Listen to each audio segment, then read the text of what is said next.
Hello friends, मैं हूं तन्मय प्रकाश और आप देख रहे हैं यूट्यूब चैनल सरकारी जॉब न्यूज़ और ये है इंपॉर्टेंट करंट अफेयर्स। एक एक करके तमाम बहुत सारे क्वेश्चंस हैं तो उन सबको लेंगे। ओके, तो शुरू करते हैं। और हाँ, आपको बताऊं कि जनवरी से लेकर मार्च तक का जो मैराथन वीडियो है ना वो आ चुका है। 600 से ज़्यादा प्रश्न है, नॉन स्टॉप एमसीक्यू है, करीब 4 घंटे का। आप देखना जरूर, इस वीडियो के डिस्क्रिप्शन में मैंने लिंक भी दे दिया है। ओके, और इसका PDF भी मिल जाएगा, वो शार्प लर्निंग ऐप पर मिलता है। जिन लोगों ने मेंबरशिप लिया हुआ है, कोई कोर्स परचेज हुआ है, उन सबको।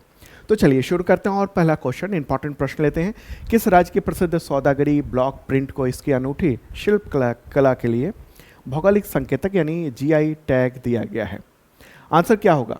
आंसर होगा गुजरात। गुजरात का ही ये सौदागरी ब्लॉक प्रिंट अहमदाबाद के जमालपुर के कारीगरों के द्वारा तैयार किया जाता है। ये जो कला है वो कपड़ों पर हाथ से बनाई जाती है, प्रिंट किया जाता है।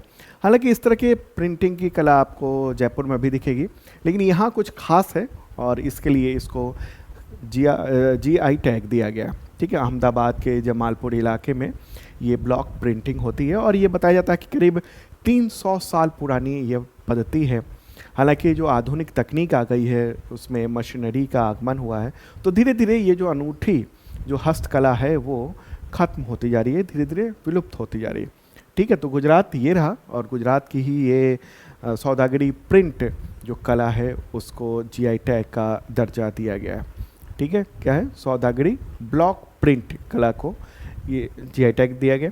GI टैग है क्या? GI टैग है एक खास क्षेत्र में जो जुड़े हुए वहाँ के उत्पाद होते हैं उनको एक तरह से मान्यता दी जाती है। ठीक है, उसकी गुणवत्ता, प्रतिष्ठा, खासियत उन सबसे रिलेटेड। और GI टैग की शुरुआत जो है ना 1999 में हुई थी और पहला जो GI टैग मिला था, GI tag geographical indicator tag, तो वो दार्जिलिंग के चाय को मिला था पहली बार। ठीक है, तो ये गुजरात का मामला है। गुजरात के जो मुख्यमंत्री कौन है?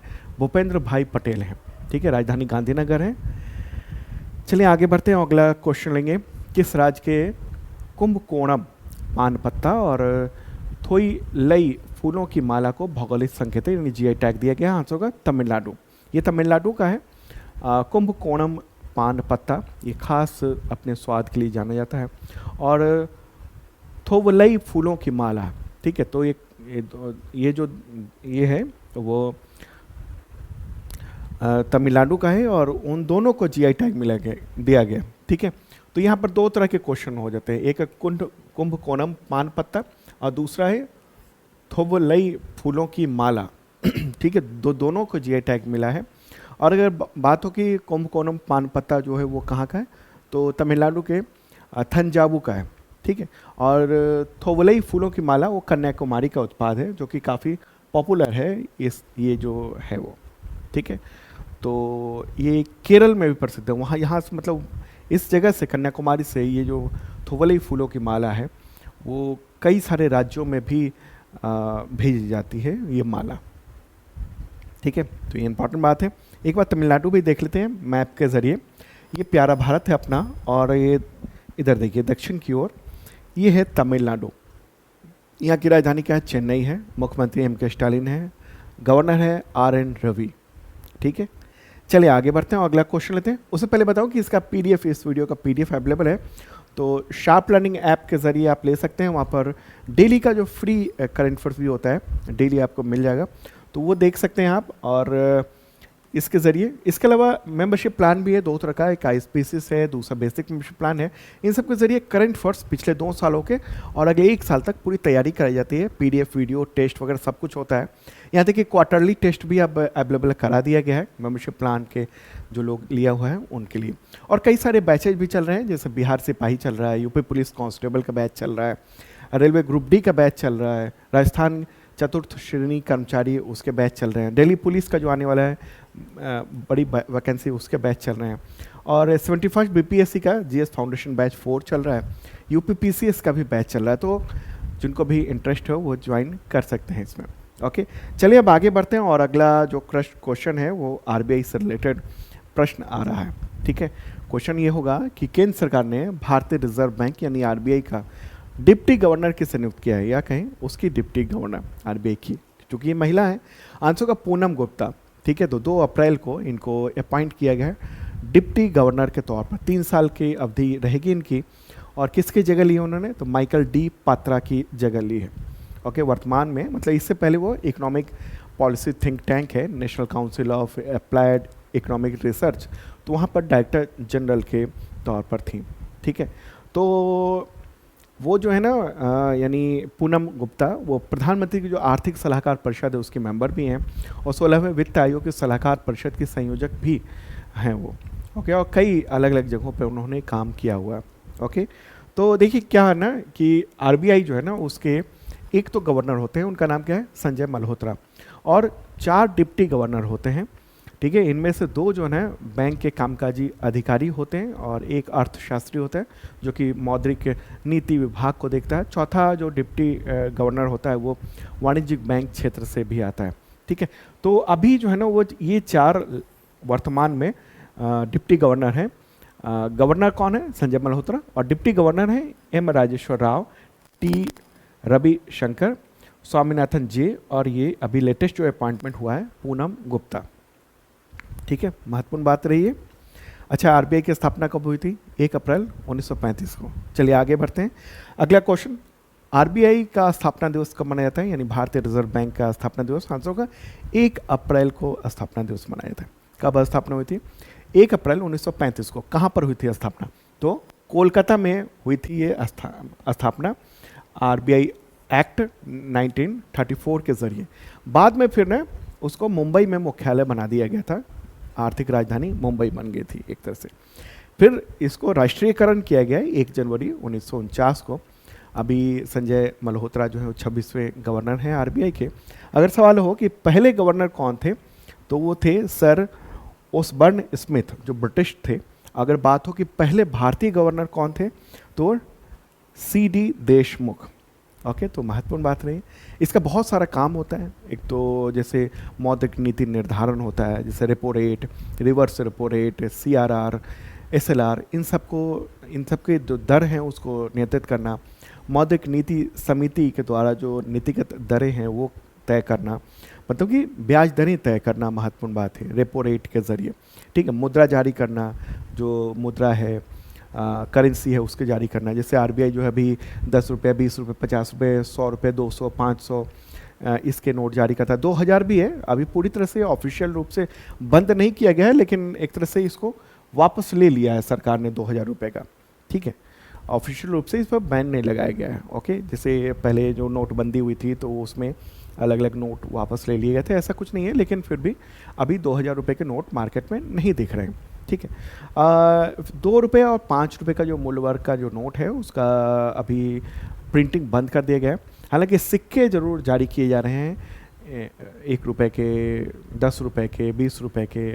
ठीक है, अच्छा एक और बात कि जो नोट होता है ना, नोट पर 1 रुपये के अलावा जितने नोट हैं उसी पर आरबीआई के गवर्नर का सिग्नेचर होता है। 1 रुपये के नोट पर भारत के जो वित्त सचिव होते हैं उनका सिग्नेचर होता है। ठीक है, इसके अलावा आरबीआई का बहुत सारा काम है और ये भी है बैंकिंग क्षेत्र का नियमन करना, रेगुलेशन बनाना, बैंकिंग लाइसेंस जारी करना।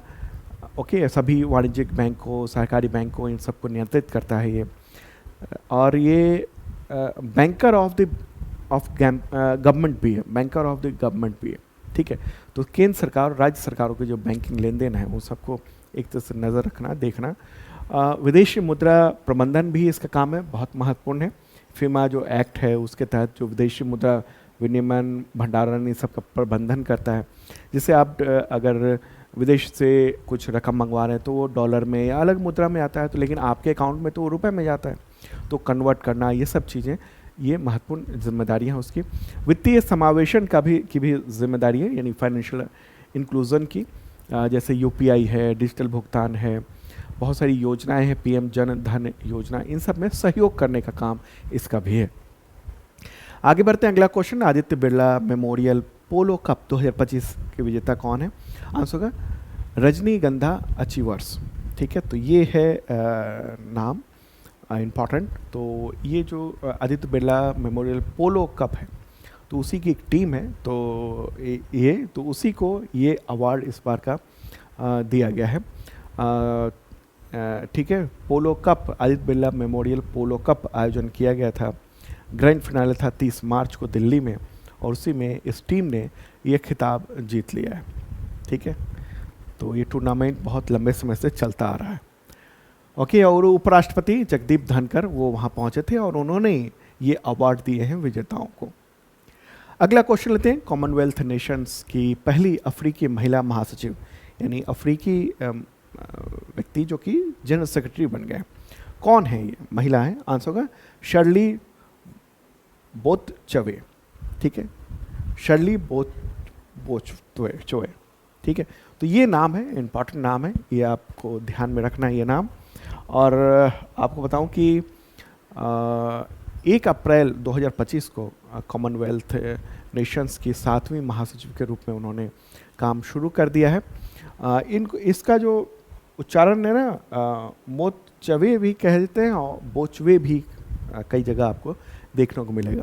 ओके, तो कॉमनवेल्थ नेशंस की 7वीं महासचिव के रूप में काम की शुरू कर दिया उन्होंने, और पहली अफ्रीकी महिला हैं जो कि सेक्रेटरी जनरल बनी है कॉमनवेल्थ ऑफ नेशंस की।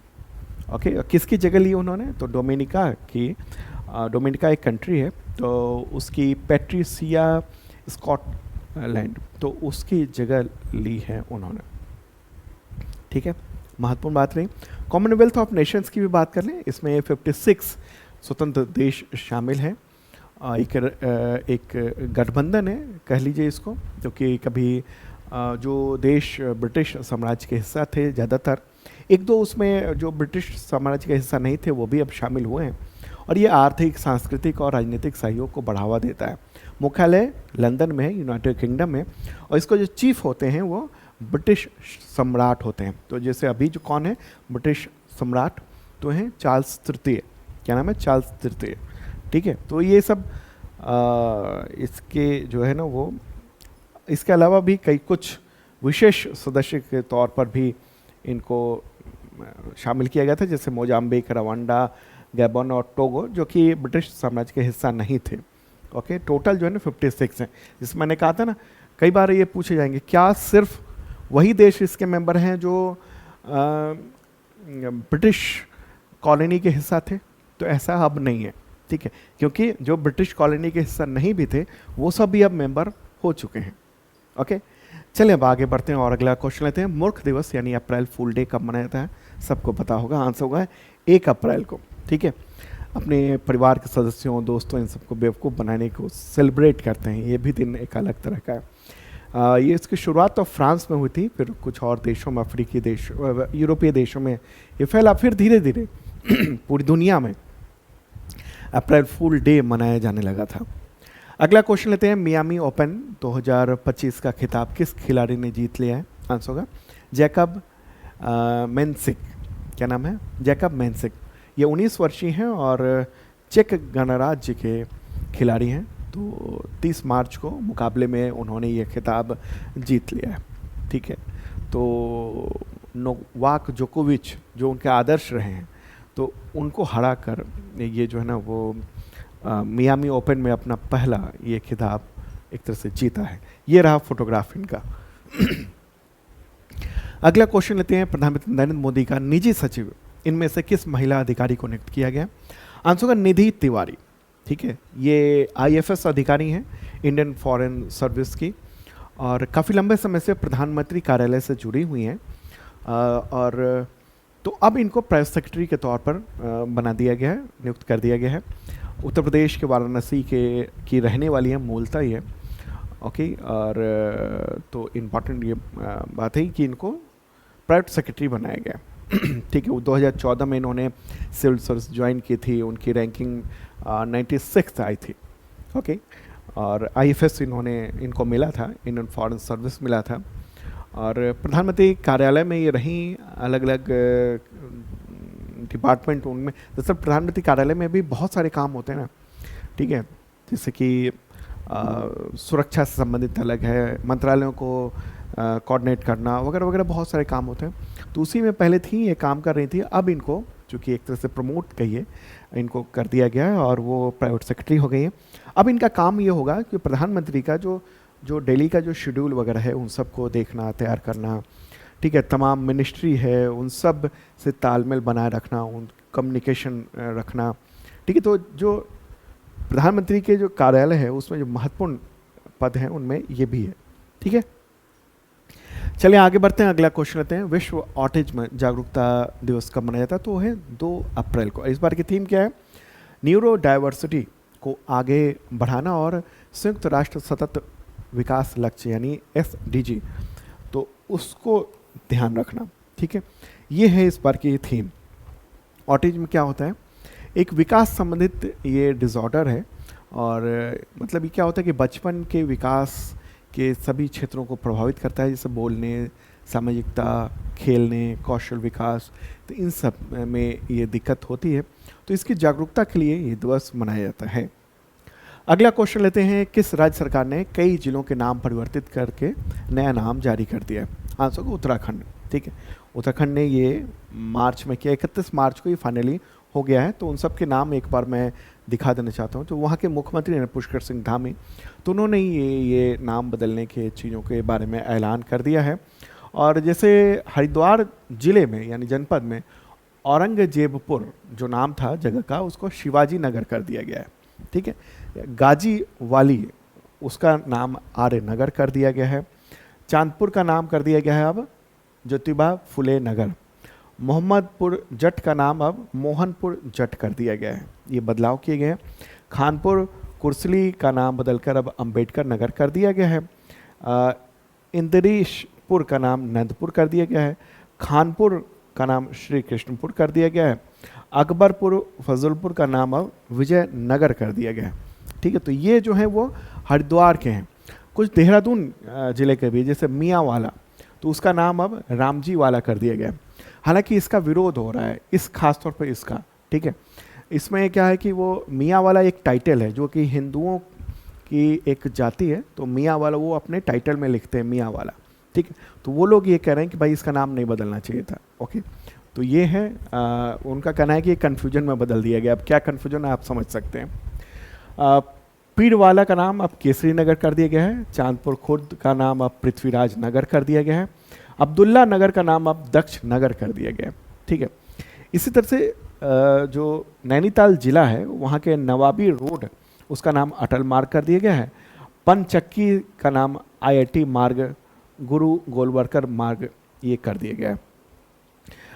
नगर पंचायत सुल्तानपुरा पट्टी का नाम अब कौशल्यापुरी कर दिया गया। तो ये सब नाम जो है ना वो बदले गए हैं, और ये नाम जो है ना वो बदल दिए गए हैं। ये आप पूछेंगे कि एग्जामिनेशन में कैसे आएगा प्रश्न, तो देखिए उत्तराखंड का जो लोकल एग्जामिनेशन है ना, उसमें तो इससे रिलेटेड चीज़ें पूछी जा सकती हैं कि ये क्या क्या है।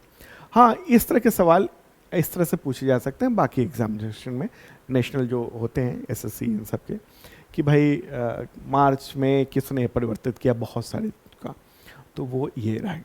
ठीक है, तो खासतौर पे जो उत्तराखंड में रहने वाले जो छात्र हैं जो देख रहे हैं वीडियो, उनके लिए ये थोड़ा देख लेना आपकी अलग अलग जगहों के नाम क्या क्या रखे गए।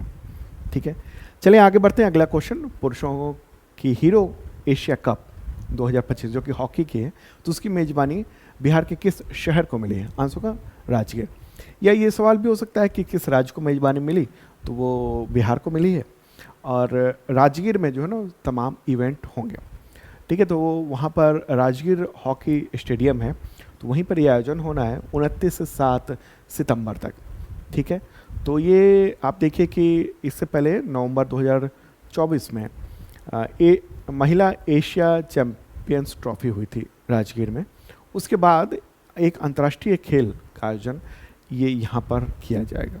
ठीक है, तो इम्पॉर्टेंट बात रही है, और उसको लेकर जो है ना वो एग्रीमेंट भी साइन हुए हैं हॉकी इंडिया और बिहार स्टेट स्पोर्ट्स अथॉरिटी के बीच में। तो दोस्तों ये था इंपॉर्टेंट करंट अफेयर्स आप सबके एग्जामिनेशन के लिए।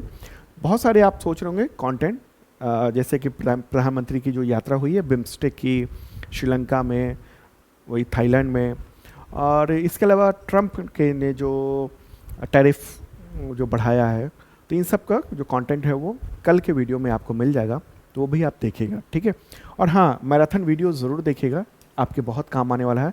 इसके अलावा करंट अफेयर्स का मेंबरशिप प्लान है शार्प लर्निंग ऐप पर, ये ऐप आप ज़रूर डाउनलोड करें। यहाँ पर फ्री में भी डेली के करंट अफेयर्स का PDF वगैरह रहते हैं, आप वो डाउनलोड कर सकते हैं। ठीक है, ओके, चलिए अब मिलते हैं कल, बाय।